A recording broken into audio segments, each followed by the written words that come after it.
एक खुनावा दुई गो दुश्मन काहे बनवला विधाता।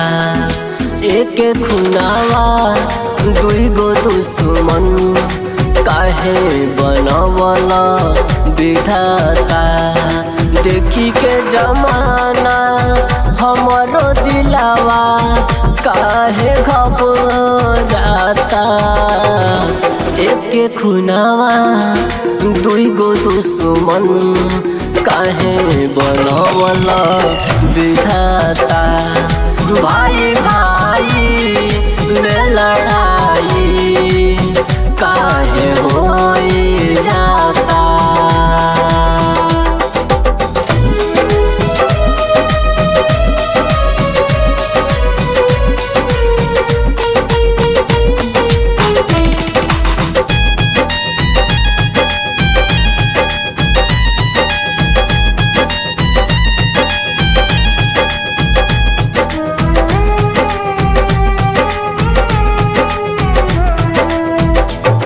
गरीबी के मारल अब सहलो ना जाता।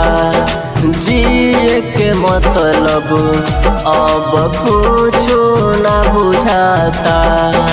काहे भगवान काहे ऐसन कइनी कौन गलती भई। गरीबी के मारल अब सहलो ना जाता। जिए के मतलब अब कुछ ना बुझाता। एक तो मजबूर हम बानी सुन विधाता। एक खुनावा दुई गो दुश्मन काहे बनवला विधाता। भाई भाई में लड़ाई काहे होई जाता।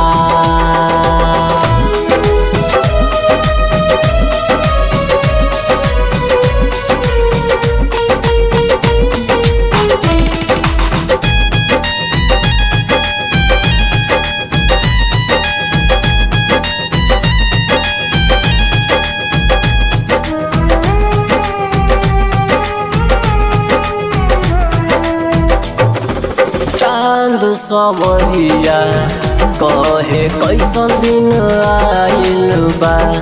पकौड़ी लाल के मनवा काहे घबराइल बा। सच में दुनिया बड़ी जालिम है भैया। चांद सवरिया कहे कैसन दिन आइल बा। पकौड़ी लाल के मनवा काहे घबराइल बा। पैसा के अमीरी में हवा केहू न चिन्हाता। एक खुनावा दुई गो दुश्मन काहे बनवला विधाता।